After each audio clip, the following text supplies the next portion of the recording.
il y a un manque de logements criant. Donc, c'est dans ce cadre-là aussi que tout se passe. Hein. Donc, il n'y a pas d'alternative. En dehors du fait que les gens de Camping Parc Domaine et logement alternatif, ce sont des personnes en général qui ont fait le choix qu'ils ne veulent pas vivre dans le logement social. Donc, et là aussi, on est quand même dans un pays libre. Hein.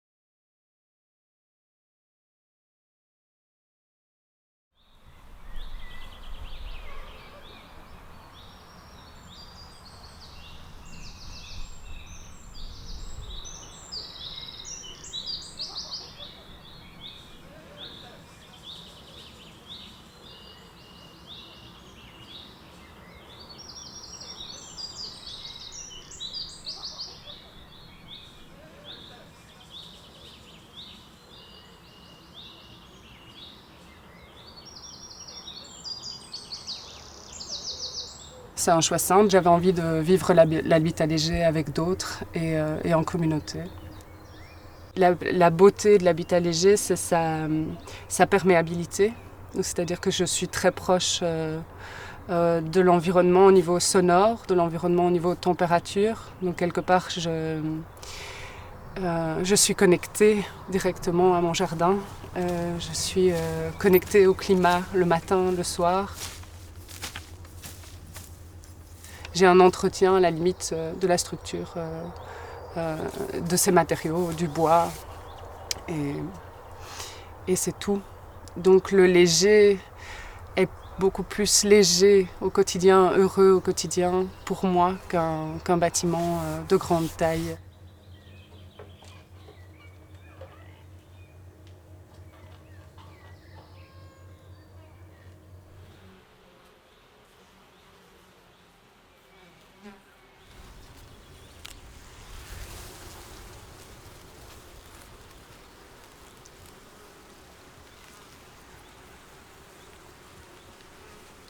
Pour moi, l'impact déjà visuel d'une yourte, c'est rien par rapport à une maison. Après, on a bien vu des yourtes, une fois qu'elles sont parties, pouf, c'est comme s'il n'y avait jamais eu personne. Moi, je trouve ça génial, cet aspect de dire, voilà, on en a marre, on bouge, après, il n'y a plus rien. C'est comme si on n'avait jamais été là, quoi.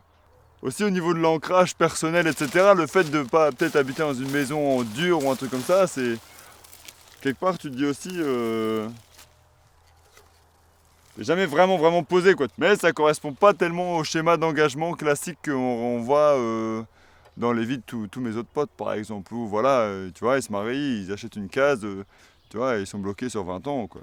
Ici, c'est différent. Ici, on fait des trucs, on y va, boum, on fait des trucs, mais on sait pas combien de temps on va rester ou ce qui va se passer. Et du coup, avoir une projection à long terme, c'est toujours plus compliqué. Même si, voilà, moi, ça fait 3 ans que je suis là et on est toujours là. Et en fait, je retrouve... un truc que je pensais pas avoir, mais c'est quelque part ce besoin de sécurité et de stabilité. Alors que j'ai quand même choisi, tu vois, un mode de vie alternatif, etc., un truc différent. Je retrouve quand même ce besoin de sécurité et de dire, punaise, là, ok, c'est chez moi, ou chez nous. Je veux dire, ça doit pas être chez moi, personnellement, je m'en fous. Mais juste un truc, c'est chez nous. Et, euh, et on peut y aller, quoi. On peut s'investir sur un lieu et...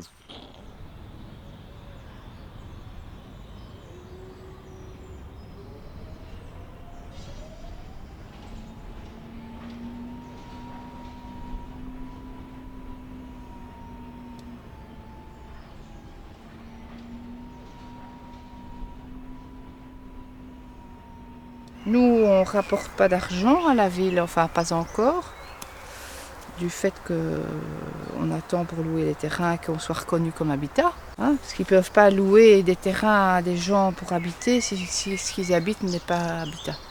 Donc quand on sera reconnu, alors on pourra louer les terrains. Et là, à mon avis, on a plus de chances de rester. Tant qu'on n'est pas reconnu comme habitat, évidemment, c'est toujours un risque. Maintenant, on est quand même beaucoup, donc mettre tout le monde dehors, c'est un peu difficile. Surtout qu'il y a quand même des familles et tout ça. N'empêche que on doit aller vers la voie de la salubrité, la sécurité, tout ça. Voilà, il faut essayer de le faire le plus souplement possible, ce qu'on a essayé, d'introduire des permis le plus souple possible pour nous. Mais c'est vrai que par rapport à avant, on a des comptes à rendre, quoi.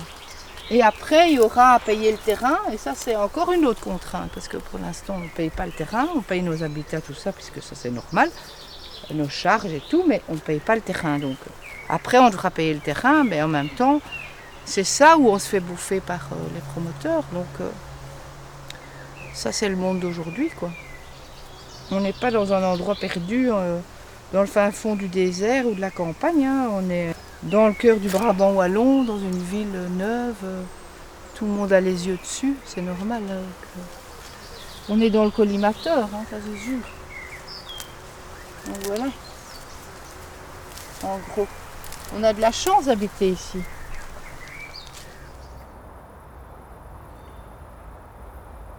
Ce qu'on voit actuellement au quartier de la Baraque, c'est un processus qui s'est déroulé comme ça pendant 40 ans, où les gens ont fait les choses.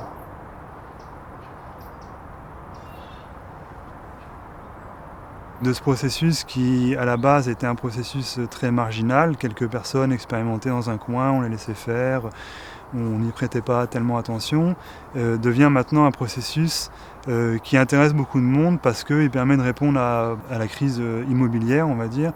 Comment faire des logements avec pas grand-chose et qui sont viables et qui sont complètement habitables. Ce ne sont pas des bidonvilles, ce sont des habitats qui sont tout à fait agréables à vivre, malgré la norme, en étant à côté de la norme, en étant en marge de la norme. Ça fonctionne quand même et ça fonctionne bien.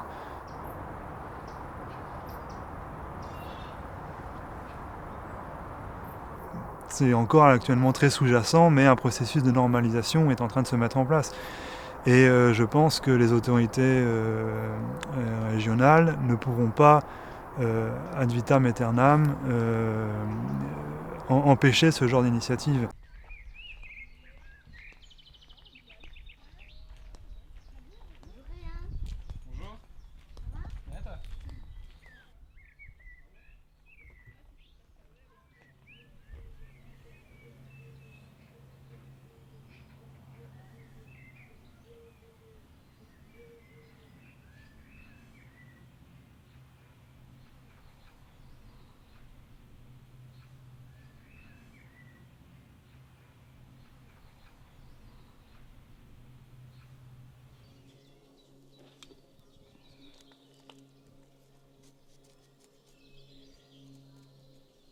Du coup, vous me disiez, ça fait combien de temps que vous êtes ici?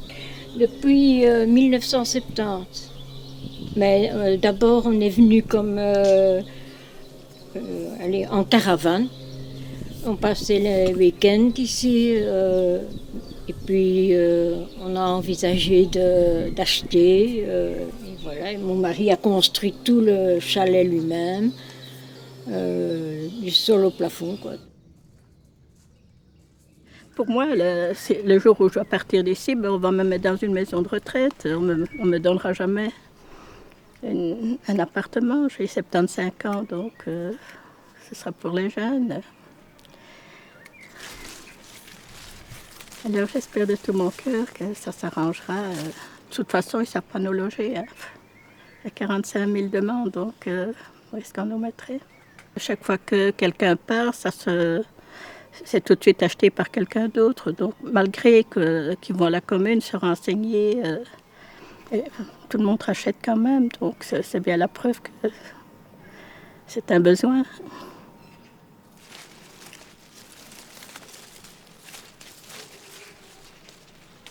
L'habitat alternatif, c'est quelque chose de très facile. C'est des gens qui ont trouvé une solution pour vivre décemment avec des petits moyens. On loue une maison. Ou on achète une maison. On perd son emploi, on perd sa maison.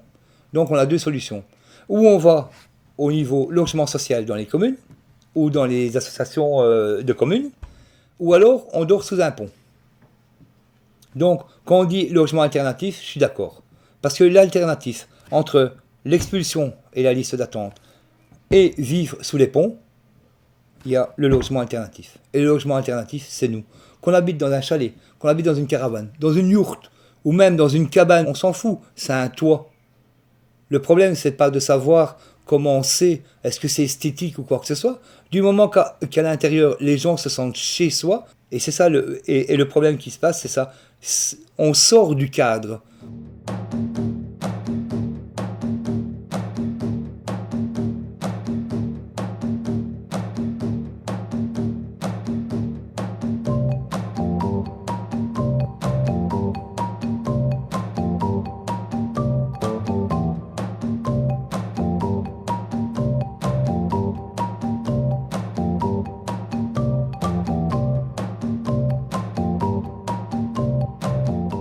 Moi, je pense que politiquement, donc, les habitants ont trouvé eux-mêmes une solution pour le logement, hein, qui est payable, qui correspond manifestement à la demande de beaucoup de personnes et surtout des jeunes. Donc, c'est une question de démocratie que la région wallonne doit tenir compte de cette réalité et doit l'accepter aussi. Donc la région wallonne devrait être contente que parmi les populations, il y a des personnes qui s'occupent de cette question de logement. Donc ce n'est pas seulement les politiques qui peuvent trouver des solutions, la population le trouve aussi. Donc c'est aux politiques de respecter dans une démocratie les solutions que la population trouve extrêmement bénéfiques pour eux et dans lesquelles ils sont très heureux.